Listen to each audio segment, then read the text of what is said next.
아멘. 할렐루야. 할렐루야. 오늘 하나님 말씀 마태복음 21장 28절부터 32절의 말씀입니다. 마태복음 21장 28절부터 32절의 말씀. 그러나 너희 생각에는 어떠하뇨?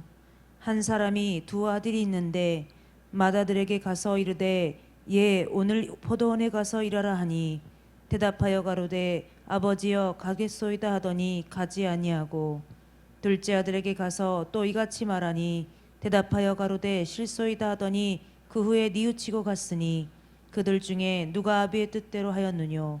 가로되 둘째 아들이니이다.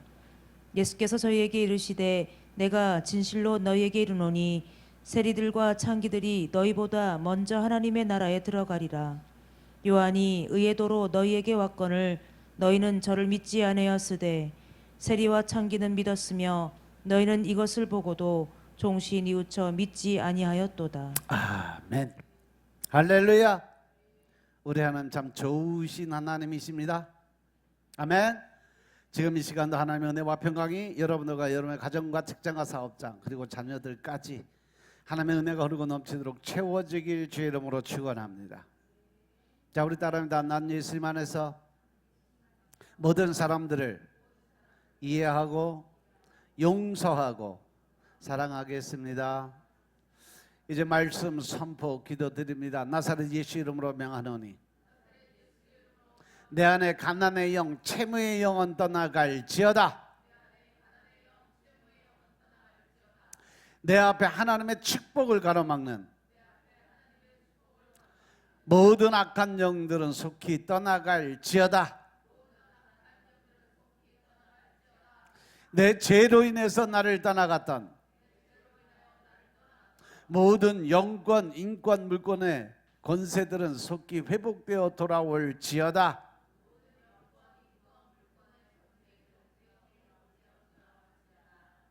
아멘. 할렐루야. 선포기도 틀린 것들 좀 고쳐라. 맨날 그거 하는데도 맨날 그걸 똑같이 해놓고 헷갈리게 만드냐. 내 안에 가난의 영, 채무의 영들이 다 떠나간 줄로 믿습니다. 아멘. 내 앞을 가로막는 모든 사단의 권세들은 다 떠나간 줄로 믿습니다. 내 앞을 가로막는 모든 영권, 인권, 물권의 권세들이 속히 다 회복되어 돌아온 줄로 믿습니다. 아멘. 따라서 나는 하나님의 자녀로 복받은 하나님의 자녀로 살아갑니다.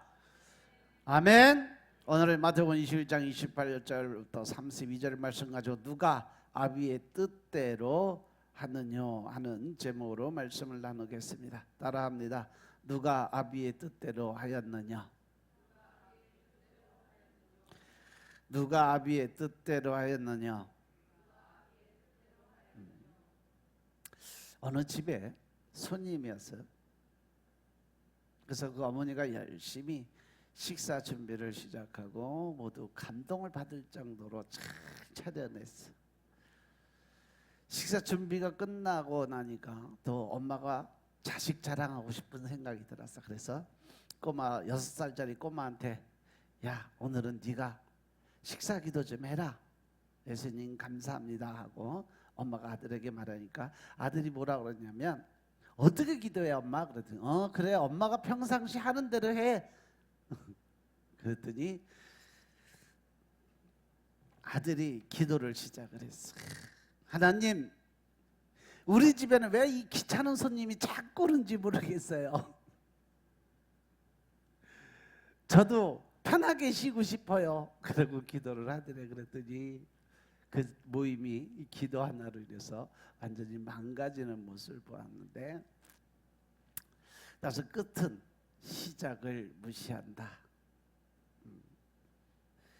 벌써 우리가 시간을 제가 돌아보니까 6월 중순 24년도 시작이 엊그저께 와 땡 하고 지나갔는데 송구영신 예배 드린 지 벌써 6개월이 됐다는 얘기요. 그죠? 오늘 이 본문 말씀을 보니까 이제 우리가 올해의 때도 준비를 해야 되지 않을까? 12월을 준비하는 첫 단계를 들어가야 되지 않을까? 그러면서 과연 나는 첫째 같은 사람일까? 둘째 같은 사람일까? 여러분들은 첫째 같은 사람이요? 둘째 같은 사람이요? 예? 뭐 대답을 안 해. 첫째는 네 그러고 뒤돌아서 에이씨 몰라. 둘째는 아씨 그거 힘들어 죽는데 뭐해 그러고서 뒤에 가서 또 그래 양심에 찔리니까 아유 아버지가 시켰으니까 일을 해야지 가서 열심히 가서 일하는 아들.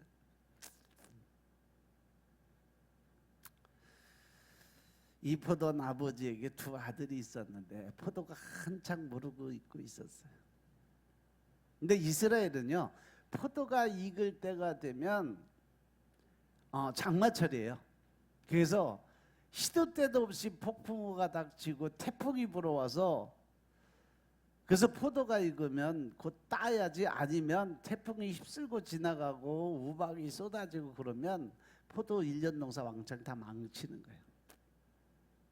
폭풍이 밀려와서 1년 동안 지은 농사를 다 망치기 전에 빨리 따야 돼. 그래서 아버지가 보니까 이 조금 있으면 이제 장마철이 오겠다. 이거 빨리 따야 되는데 그래서 아들 둘이 있으니까 두 아들에게 이야기를 합니다. 야 오늘 저 포도원 가서 일 좀 해라. 포도도 따고 정리도 좀 하고 그죠? 아버지는 지금까지 살아왔던 경험에 의해서 이제 내일 모레면 폭풍우가 몰아치면 포도가 망가질 것 같으니까 오늘 당장 가서 포도원에 가서 일하라고 명령을 한 거예요.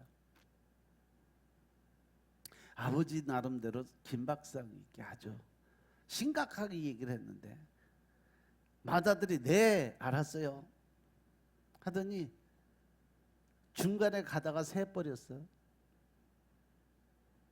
둘째 아들은 안 간다 그러더니 결론은 가서 일을 하게 됐어요. 이 모습을 보면서 우리들 지금 모습이 이런 거 아닐까? 하나님이 말씀하시면 네 순종하겠습니다 그래 놓고서 나가서 딴짓거리 하고 있는 사람들, 말씀대로 순종하겠습니다 앞에서 대답하고 뒤에 돌아가서 지멋대로 자기 생각대로 자기 방법대로.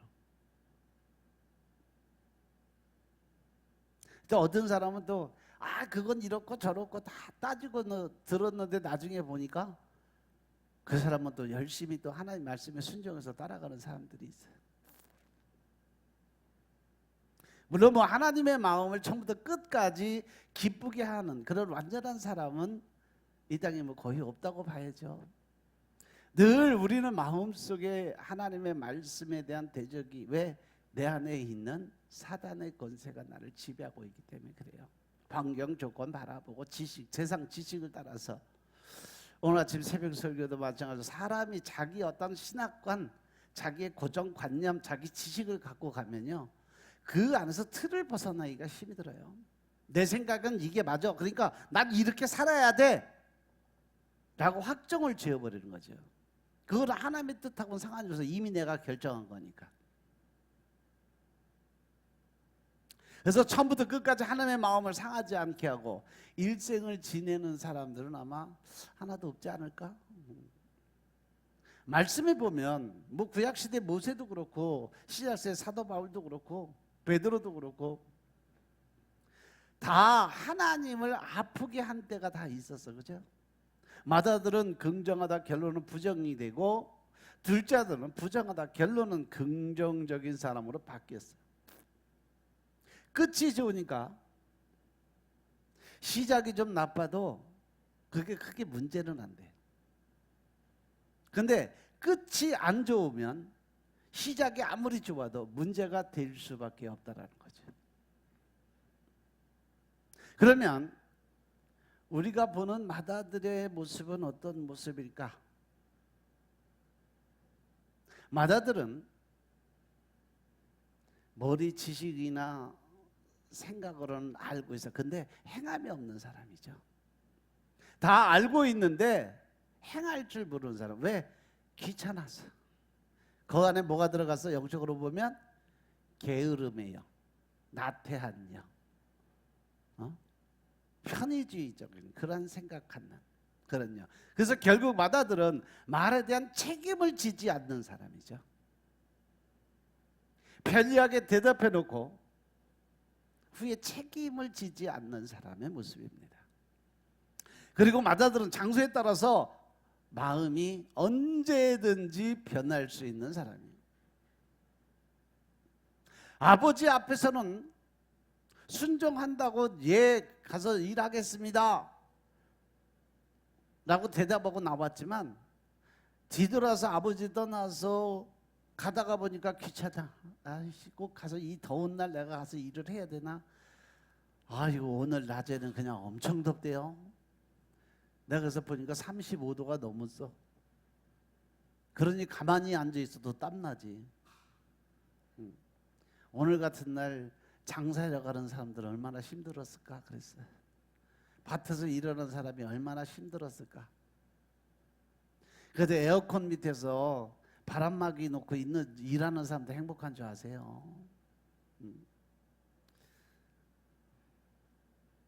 제가 이렇게 농사 좀 져보니까 아유 할 수도 없고 안 할 수도 없고 하자니 더워서 땀 삐질삐질 나고 안 하자니 저 곡식이 다 망가지고 하고 그러더라고.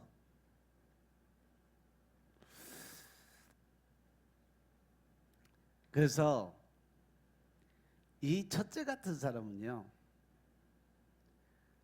순간순간 마음이 막 변하는 사람이에요. 자극을 받았을 때는요 이건 내가 꼭 해야 돼 그러고 마음을 단단히 붙잡아.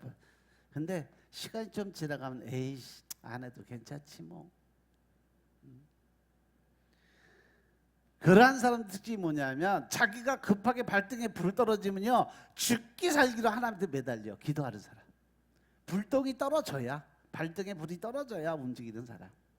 그러다가 자기 앞에 주어진 환란이 좀 지나가고 마음이 평안해지고 좀 일이 잘 풀린다 싶으면 곧바로 옛날로 돌아가는 거지 또. 그렇게 맏아들은 처음은 좋았지만 나중에는 아주 나쁜 사람으로 돌아서는 사람이에요. 처음 사귈 때는 싹싹하고 좋은 것 같은데 점점 시간이 지나가면서 안 좋아지는 사람이에요. 어제도 뉴스 보니까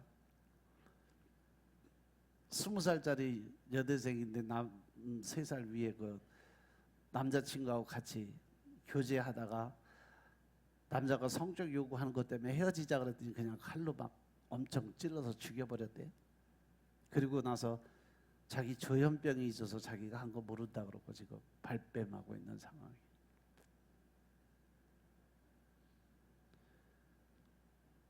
그렇게 순간적으로 자기 뜻대로 자기 마음대로 안 되면 자기의 어떤 그 목적 성취를 위해서는요 수단과 방법을 안 가릴 수 있는 사람. 처음 예수님을 믿을 때 열정적이고 좋았는데 세월이 지나가면서 점점점 식어지는 타성해졌는 그러한 믿음을 가진 사람들의 모습이에요. 그러면 둘째 아들은 어떤 사람이에요? 둘째 아들은 아버지 앞에서는 아유 귀찮은데 아버지 왜 그런 건 나한테 시키고 아유 안 가요 그래놓고 나중에 가다가 보니까 양심에 찔려. 그러니까 포도원으로 가서 그냥 또 열심히 일하는 사람. 그래서 둘째 아들은요 남의 마음을 아프게 하고는 못 견디는 사람. 그죠? 둘째 아들은 아버지의 마음을 아프게 하고는 계속 마음에 걸리는 거야. 양심에 찔린 거야. 우리 아버지가 이렇게 고생을 했는데 이렇게 나를 사랑해서 키워줬는데.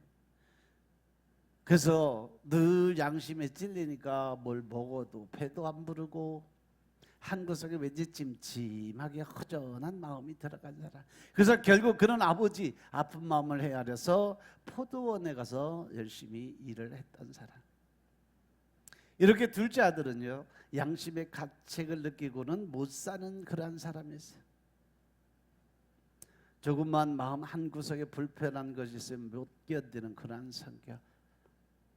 우리 성도들 보면 그런 사람들 많이 있더라고. 남한테 조금해도 불편한 점이 있으면 못 견디고 하는. 그래서 둘째 아들은 깨달은 것은 행동으로 옮길 줄 아는 사람이다. 즉 그 사람은 내려놓음이 분명한 사람이다. 그래서 그가 실질적으로 깨닫고 나니까 깨닫자마자 바로 포도원에 가서 일을 시작했던 사람이에요. 둘째 아들은 세월이 가면서 점점점 좋아지는 사람이다. 마치 가나안의 혼인잔치의 포도주처럼 처음보다 나중이 더 좋은 사람. 한마디로 말하면 결론이 좋은 사람이다 라고 말할 수 있습니다. 이제 우리도 한 해를 준비하고 결실을 맺고 살아가야 된다는 어떤 결단을 해야 될 때가 아닐까요? 벌써 24년도 중반을 넘어서고 있어요. 지금쯤 한번 한 해를 내가 연초에 생각했던 거, 또 결론 올해는 이렇게 될 거야 라는 중간 점검을 반드시 해야 될 때예요.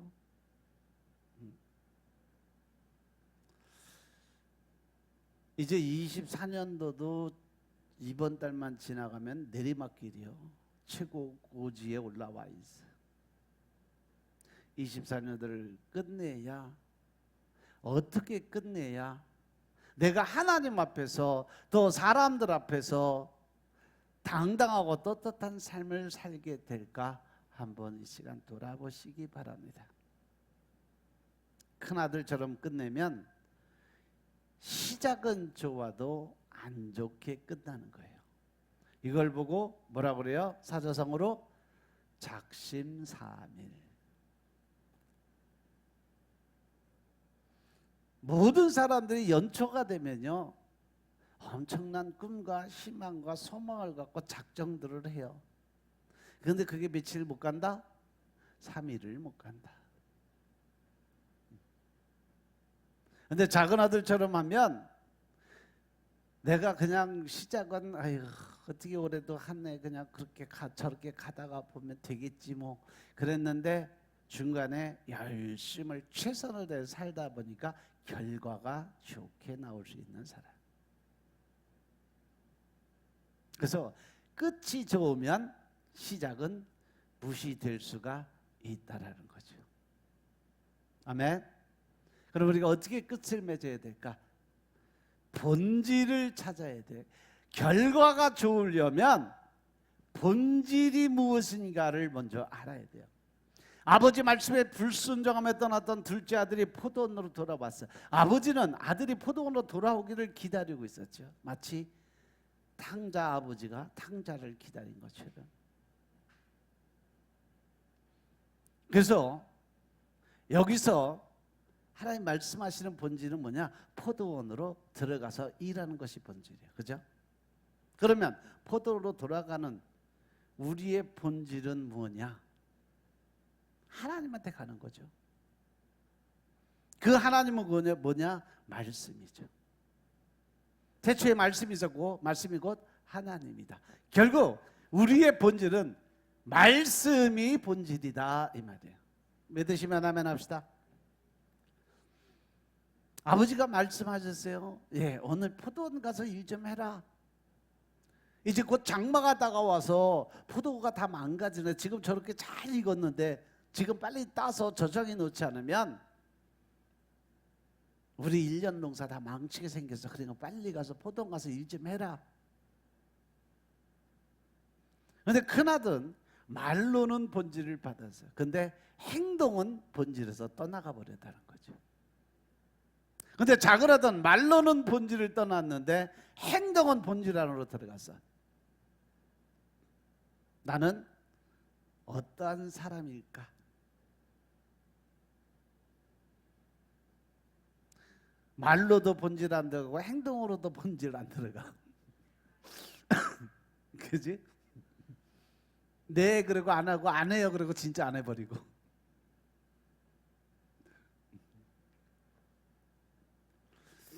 성경의 대표적인 인물이 누구야? 바로 요나예요.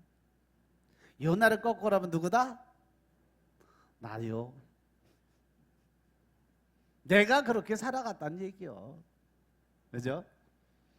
하나님께서 니느웨에 가서 복음을 전하라고 선포해라. 너희들 이제 내일 모레 망한다. 너희들 회개치 않으면 너희들 다 뒤진다.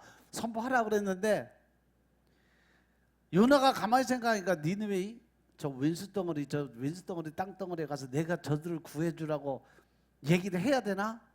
그래서 요나가 니느웨에 가기 싫었어. 왜? 그 백성들 원수의 그 백성들이라서 구해주기가 싫은 거예요. 원수의 나라가 구원받는 자체가 싫은 거예요. 근데 그때 요나의 생각이 뭐냐면 하나님은 요 이스라엘 백성을 지키기 위해서 하나님이 이 이스라엘 땅 안에만 있지 내가 다른 나라로 튀어버리면 나 절대 못 찾을 거야. 그러고 간 거예요. 그때 당시 그 사람들은요, 하나님은 이스라엘의 백성들만의 하나님인 걸로 착각하고 살았던 거죠. 그래서 나중에 다윗이 고백하잖아요. 제가요 하나님을 피하려고 내가 어디 숨을 줄 모르겠다. 땅속 깊은 곳에 가도 그곳에 있고 바다 깊은 곳에 가도 어느 협곡에 숨어도 어디 가도 하나님이 안 계신 것이 없더라. 요나가 그걸 알았으면 이 짓거리 안 했을 텐데.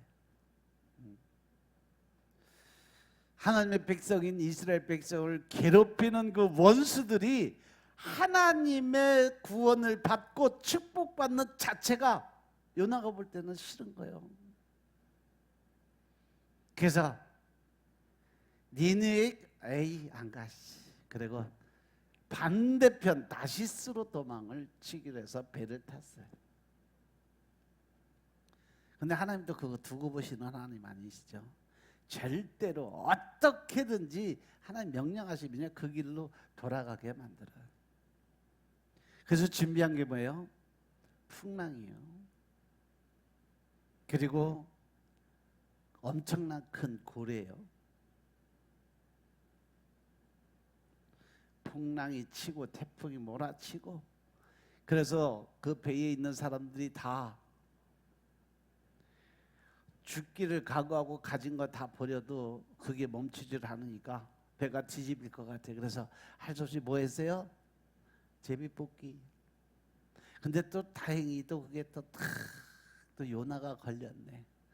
그래서 요나를 바닷속에 집어 던지고 나니까 바다가 잔잔해졌어.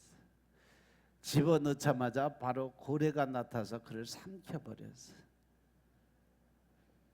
근데 요나가 고래 뱃속에서 3일 동안 살 수 있었을까 없었을까? 과학적으로 증명이 됐어요. 고래가 이 허파가 엄청 크대요.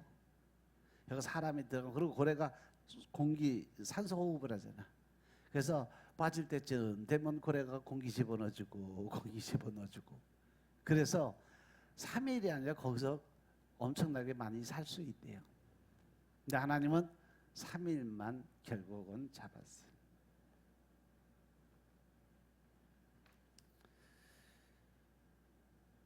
결국은 하나님의 뜻하신 대로 요나는 니느웨 성 앞에 바닷가에 고래가 토해놓고 가서 할 수 없이 가야 돼. 가서 요나의 모습을 한번 생각하기 싫은 거 억지로 하는데 그가 가서 너희들은 이제 일주일이면 망한다. 너희들 빨리 회개치 않으면 오늘 죽는다. 큰 소리를 했을까? 절대 안 그랬을 것 같아. 듣든지 말든지 에이 야 니들 내모레 죽는데 회개하래. 이렇게 이야기를 그냥 엎절이면서 다니는데 그 소리를 니네 백성들이 들은 거예요. 그래서 그게 왕께 보고되고 왕이 그 자리에서 바로 그 소리를 듣고 회개를 합니다. 죄를 뒤집어 쓰고 옷을 찢고 회개를 통해서 하나님과 관계 회복이 이루어져요. 근데 사람이 욕심이라는 게 끝이 없어요.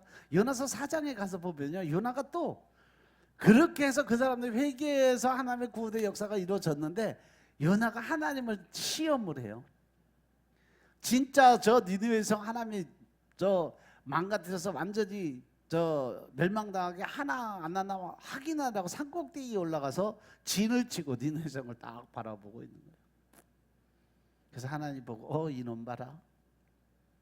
이게 지금 자기 할 일 다 했으면 빨리 내려가서 집에랑 가지 뭐하러 또 저기 올라가서.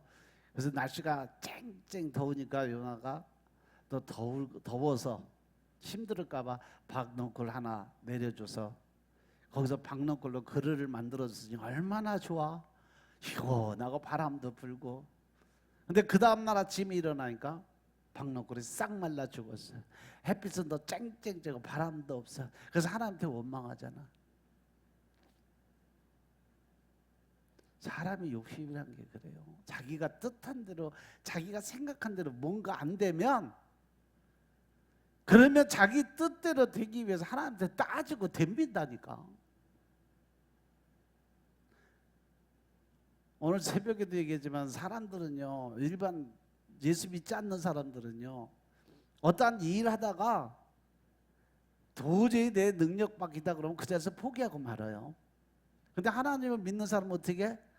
일주일 금식해서 안 돼 그러면 21일 금식하면서 끝까지 매달려. 그것도 안 되면 40일 금식까지 하면서 그냥 악착같이 하나님한테 내놓으라고 땡깡 쓰는 게 믿는 사람들의 본질 모습이요. 그만큼 악착같이 내민다는 거죠.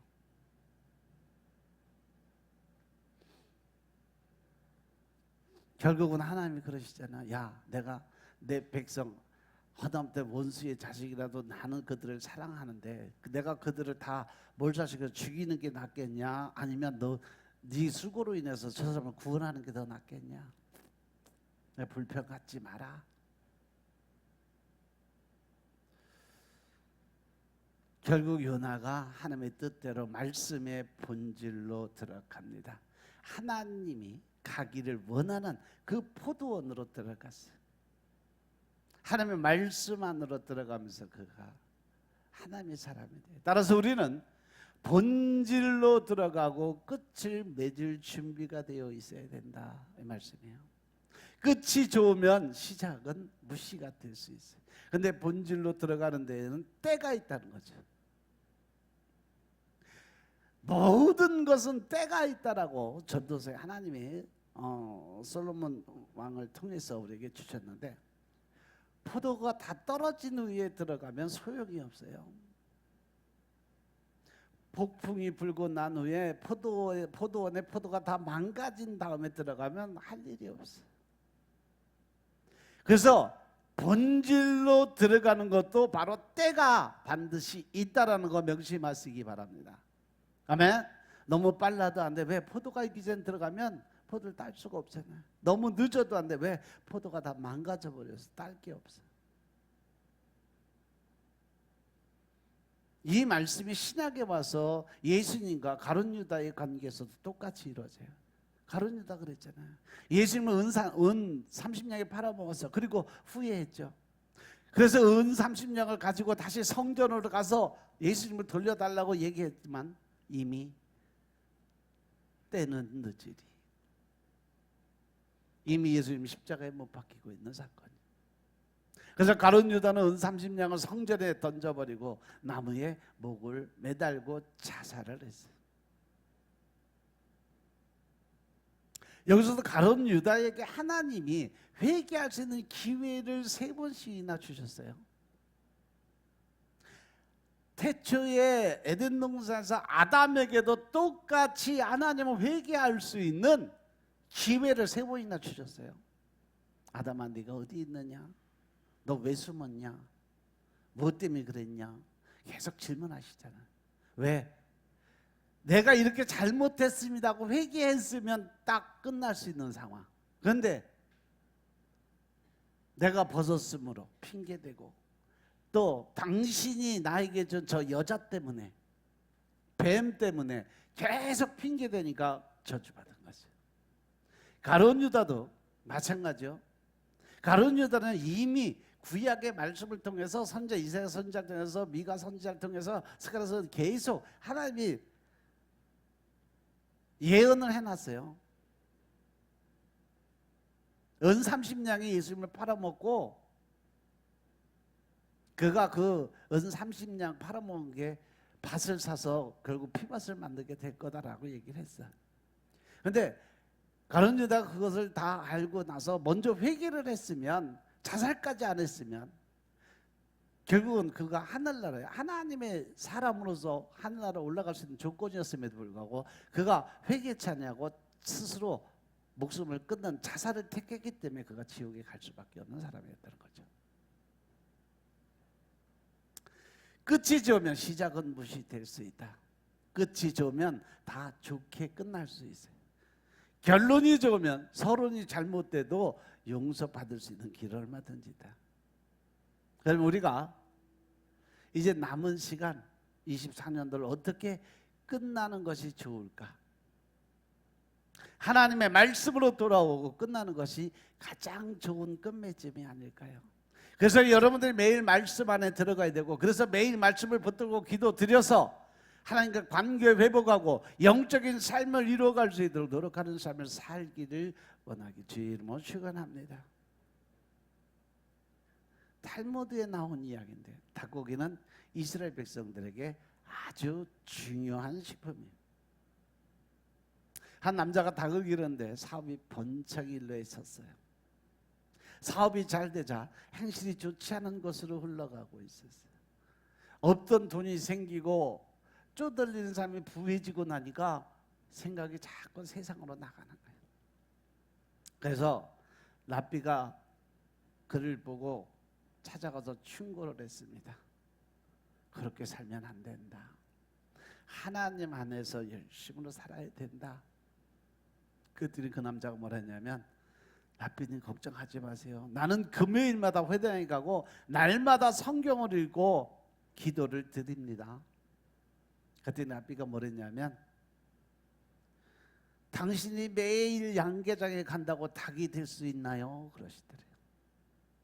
회당에 간다고 해서 교인이 될 수 있나요? 왜? 하나님은 중심을 바라보시는 하나님. 형식적으로 와서 앉아있다고 해서 하나님의 사람을 인정할 것 같으냐? 아니다 이거요. 내 마음과 전심을 다해서 하나님께 드리는 경배와 예배가 바로 성도의 자리에 서게 하고 교인이 될 수 있는 조건이 된다는 거 명심하시기 바랍니다. 말씀으로 돌아와서 그 말씀대로 살아가는 것이 본질이라는 거 명심하시기 바랍니다. 두 번째로 이 아들에게 주어진 본질이 뭐냐? 일하는 것이 본질이에요. 큰아들은 일을 하겠다고 하고 놀고 있어요. 작은 아들은 일 안 하고 놀겠다고 하고 가서 일을 하고 있어요. 여기서 본질은 일하는 것이 본질이에요. 노는 것이 본질을 떠나간다는 거죠. 그러면 아들들이 본질을 찾아가는 것은 일을 하는 걸까 노는 걸까? 일하는 것이 본질이에요. 예수님도 말씀하셨어요. 아버지가 일하시니 나도 일한다. 일이 본질이에요. 여러분 10시간 춤출 시간이 있어도 10시간 일을 할 수는 있을까 없을까? 10시간 동안 놀라고 그냥 춤추고 감모하고 놀라 그러면 10시간 놀 수 있을까 없을까?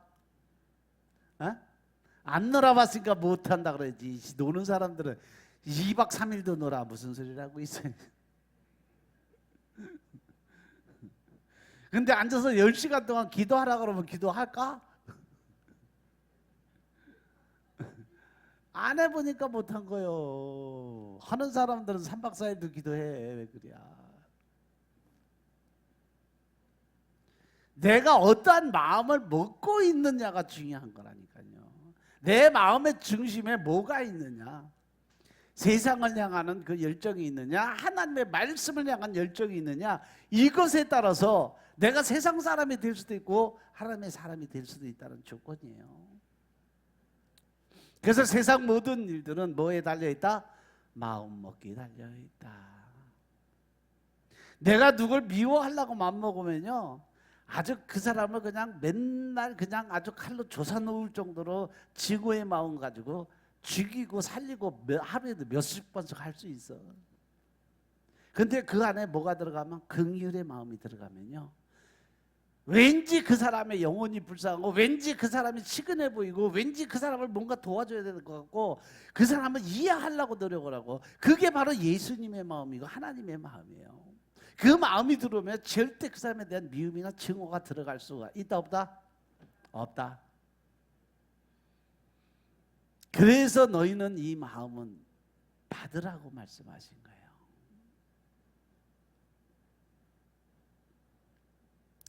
이것은 뭐 실제 있었던 일이에요. 어떤 교회에서 여선교회를 뽑는 사연을 제가 봤는데, 간증지에서 봤는데, 연말에 당회에서 여선교회의 여선교 회장을 추천을 해서 뽑았어요. 근데 회장으로 뽑힌 여자 집사님이, 죄송한데 내년도 우리 남편이 사업이 너무 바빠서 1년 후에 다시 추천해 주시면 그때 사명 감당하겠습니다. 1년만 기다려 주시면 감사하겠습니다 하고 완곡하게 거절을 해서 다른 사람을 뽑았어요. 다른 사람을 뽑았는데 그 집사도 똑같은 조건이에요.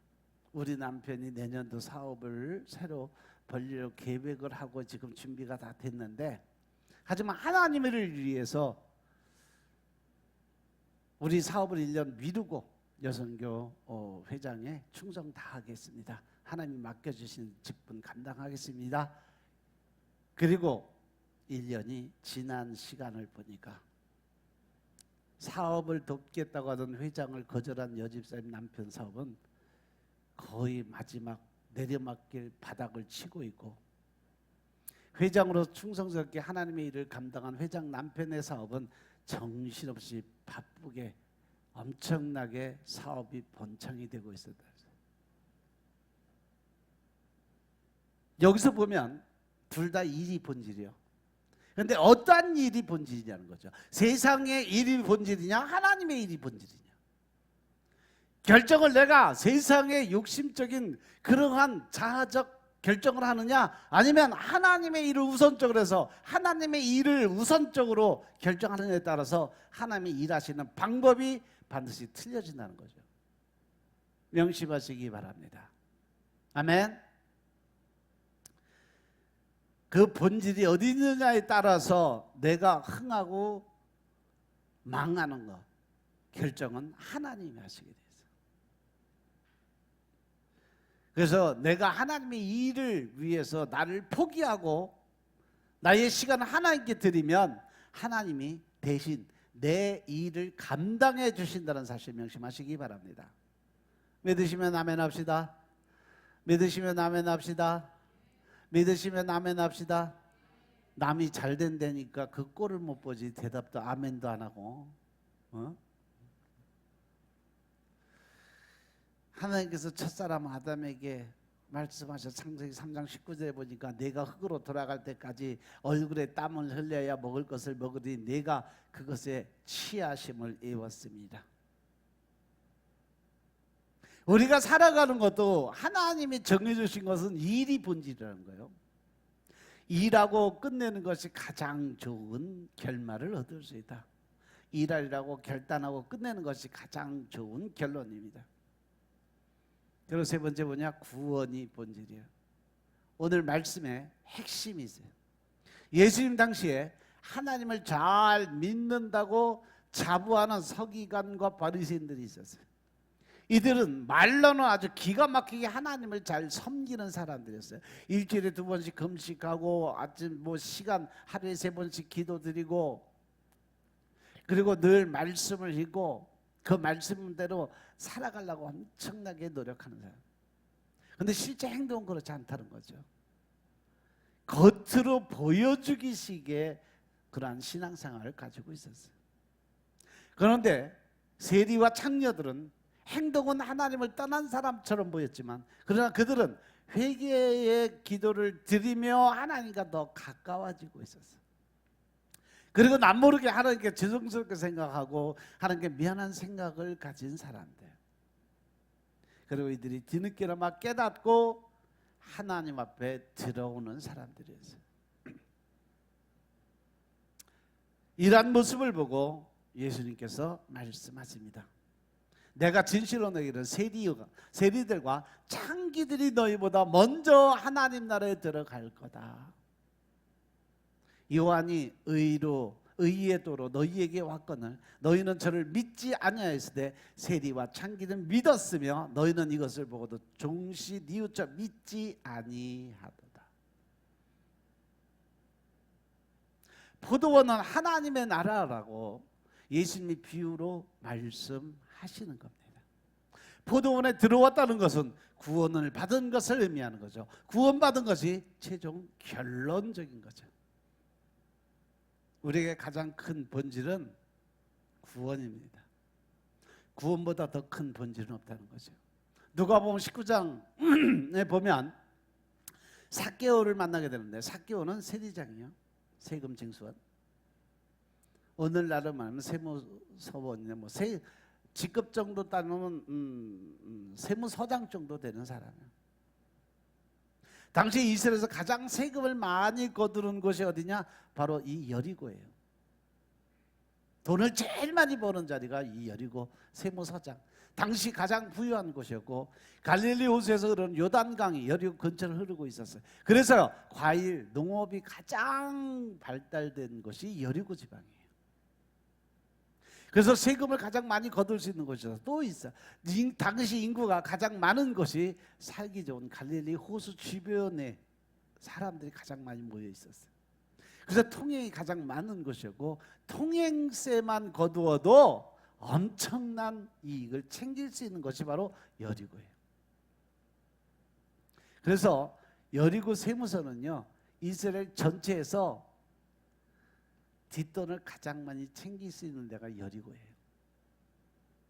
그리고 세무서장 자리는요, 완전히 황금 노른자 위요. 그 세무서장이 누구냐? 바로 삭개오라는 사람이었어요. 그러니 얼마나 큰 권력을 갖고 얼마나 큰 부를 가지고 얼마나 누리는 그런 삶을 살았겠어요.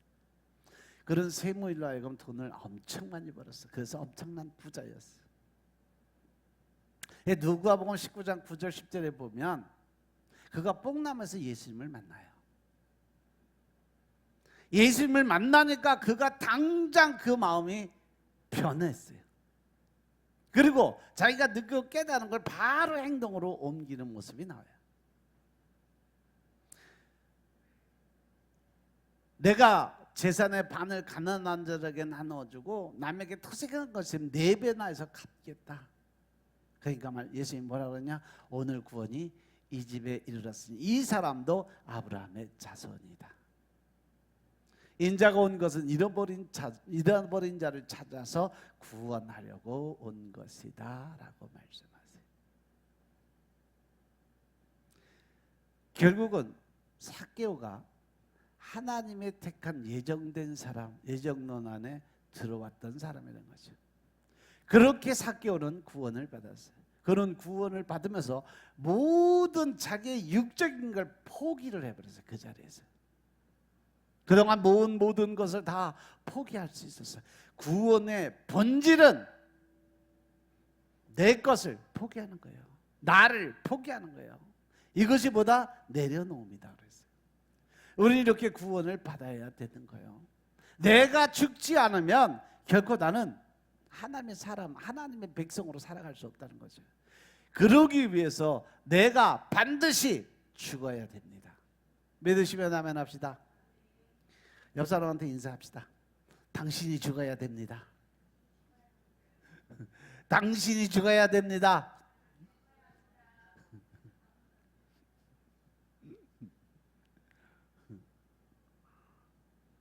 내가 죽지 않으면 결코 하나님과의 관계 회복이 될 수가 없어요. 이 세상에 생명보다 귀한 것은 아무것도 없어요. 1972년 10월 12일 적설로 뒤덮인 안내서 산정에서 우루과이 럭비팀 16명이 탑승한 비행기 추락 사고가 있었어요. 50년 전에. 비행기도 행방불명이 됐고 사람들도 행방불명으로 생사를 알 수가 없어서 아주 궁금해하던데. 그런데 2달이 지나서 약 70일 만에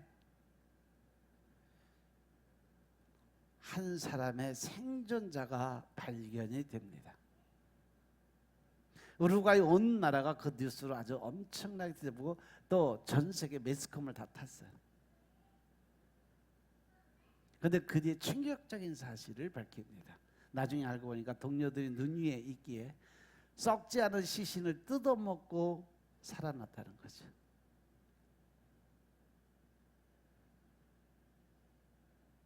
그 사람이 죄가 있을까 없을까?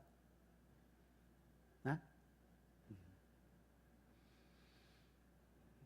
그가 믿음의 사람이었고 하나님을 믿는 사람이었어요. 그가 태연하게 설명을 하는데 이것은 오직 고기 덩어리다. 저들의 영혼은 이미 육체를 떠나서 하나님과 함께 천국에 있는데 땅에 남아있는 것은 단순한 시체, 우리들이 집에서 먹고 있는 뭐 소고기와 다를 바 없다. 이것은 이미 사람이 아니다. 그래서 자기 위안을 하면서 그 고기를 뜯어먹고 살았다라고 고백을 했어요. 또 심리학에서 구사일생을 의미하는 용어로 생피예리즘이라는 말이 있어요. 이 말이 생긴 유래가 있어요. 1902년 5월 서인도 열도에서 화산이 폭발해서 3만 명의 주민이 사는 생피에르시를 용암으로 덮어버렸어요.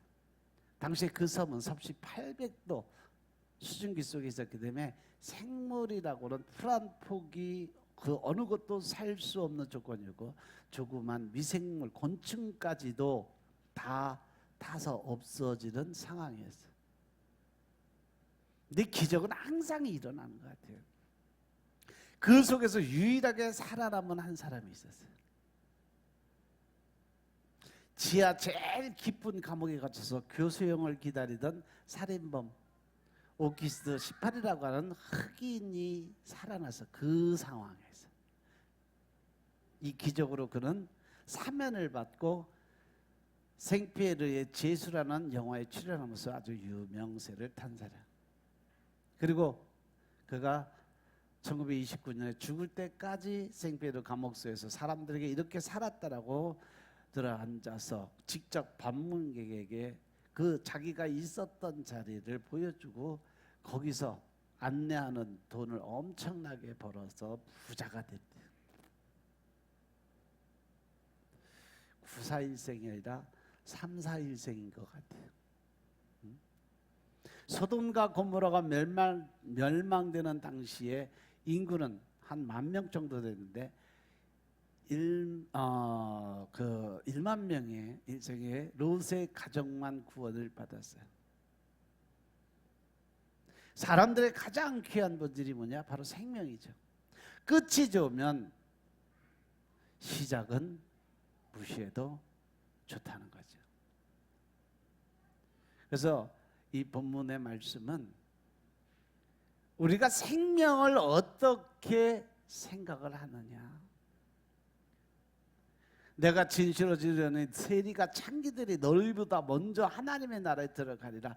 요한의 의의 도로 너희에게 왔거늘. 세리 요한이 하나님의 의의 길을 나타내기 위해서 너희들 왔는데 너희는 저를 믿지 아니하고 세리와 창기를 믿었으며 너희는 이것을 보고도 도대체 믿지 않는도다라고 말했어요. 큰아들은 처음에 포도원에 간다고 했다가 안 갔어. 둘째 아들은 안 간다고 그랬다가 갔어. 끝이 좋으면 시작은 무시돼서 포도원에 간 것이 결론이에요. 포도원으로 간 결론이 뭐예요? 말씀으로 들어간 것이 좋은 끝이었다는 거죠. 일하러 간 것이 결론이었어요. 구원받는 것이 제일 좋은 결론에 들어가는 것이다.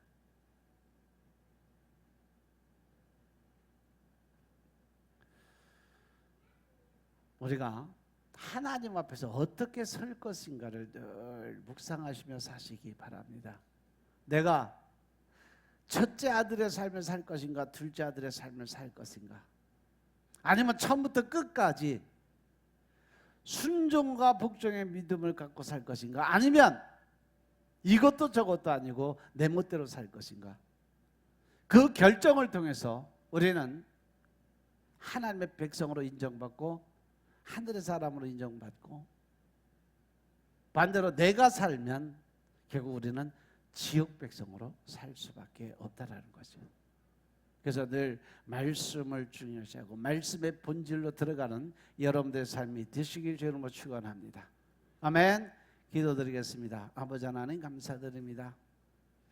오늘도 아버지의 은혜 가운데 우리가 살아갈 수 있도록 주 축복하시고 믿음 안에서 하나님의 영적 권세 능력의 삶을 살 수 있도록 도와주시니 감사합니다. 늘 신령과 진정의 마음으로 우리가 살아갈 수 있도록 축복하시고 하나님의 나라에 큰 일꾼 될 수 있도록 주님이 축복하옵소서. 오직 주의 영광 위에서 하나님의 큰 일꾼 될 수 있도록 축복하시고 하늘마다 형통의 복으로 채워 주옵소서. 모든 말씀 우리 주 예수 그리스도의 이름으로 감사드리며 기도드렸사옵나이다. 아멘.